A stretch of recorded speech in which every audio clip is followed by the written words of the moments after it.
முன்னேற்ற கழகம் ஹரிகிருஷ்ணன் 2026 சட்டமன்ற தேர்தலில் அதிக இடங்களை வெற்றி பெற்று ஆட்சி அமைக்க இருக்கக்கூடும் தாவேக தலைவர் விஜய் அவர்களுக்கு இந்து முன்னேற்ற கழகம் சார்பாக வாழ்த்துக்களை தெரிவித்துக் கொள்கிறோம்.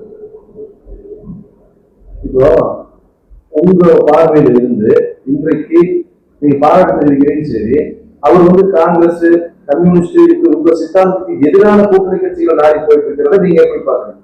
அதாவது இதுல பாத்தீங்கன்னா விஜய் அவர்கள் எம்ஜிஆர கொள்கை தலைவராக வச்சிருக்கிறாரு. அப்படி இருக்கும்போது இவர்கள் அதிமுகவுடன் தான் கூட்டணி அமைக்க வேண்டும். திமுகவுக்கு மாற்று சக்தி என்றுதான் விஜய் அவர்கள் களம் காணார். ஆனால் அந்த திமுகவோட கூட்டணியில இருந்து வெற்றி பெற்றவர்களை இவங்க தன்னோட கூட்டணிக்கு பெரும்பான்மைக்கு அழைக்கிறது இது மக்கள் விரோதம். திமுகவுக்கு மாற்று என்பதானாதான் இளைஞர்கள் உங்களுக்கு மக்கள் வாக்களிச்சாங்க.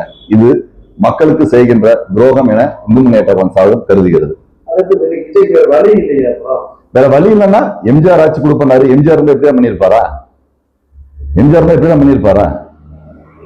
திமுகவுக்கு மாற்று அப்படின்னு தான் விஜய் அவர்கள் களம் வந்தாரு. ஆனா திமுகவுடன் இருந்து வெற்றி பெற்ற கட்சிகளை தானே அவர் கூப்பிடுறாரு. சுயநலமா தானே யோசிக்கிறாரு, மக்களை தானே முட்டாளாக்குறாரு. இப்போ அப்படி பாத்தீங்கன்னா முக ஸ்டாலின் ஒரு தொகுதியை தோற்றிருக்காரு. இதை நீங்க எப்படி பாக்குறீங்க? கடந்த 5 ஆண்டுகளாக இந்து விரோத ஆட்சி தான் ஸ்டாலின் அவர்கள் நடத்தினார். அதற்கு தகுந்த பாடம் கொளத்தூர் மக்கள் ஸ்டாலின் அவர்களுக்கு கொடுத்து விட்டார்கள். தமிழ்நாட்டில் இந்துக்கள் 2ஆம் தர குடிமக்களாக தான் நடத்தப்பட்டார்களே தவிர இங்கு இந்துக்களுக்கு நிலையான ஆட்சி அவர் கொடுக்கவில்லை. அதனால் மக்கள் புறக்கணிச்சிட்டாங்க. இனி வருகின்ற தேர்தலிலே அரசியல்வாதிகள் யாரும் ஓட்டு கொடுத்து மக்களை விலைக்கு வாங்கிடலாம், ஓட்டுக்கு பணம் கொடுத்து மக்களை யாரும் விலைக்கு வாங்கலான்ற எண்ணம் யாருக்கும் வராது. இனி பாமர மகன் கூட இனி வரும் காலங்களில் எலெக்ஷன்ல நின்று தேர்தலை சந்திக்கலாம். பணம் இந்த இடத்துல தோற்று விட்டது, ஜனநாயகம் வென்று விட்டது.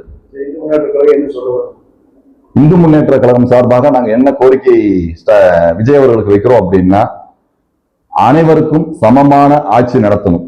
3 மதத்தையும் சரியான முறையில் அவர் வழி நடத்தணும். இங்க இந்துக்கள் இதனால் வரைக்கும் திமுக ஆட்சியில 2ஆம் தர குடிமக்களாக மட்டும்தான் நடத்தப்பட்டிருக்காங்க.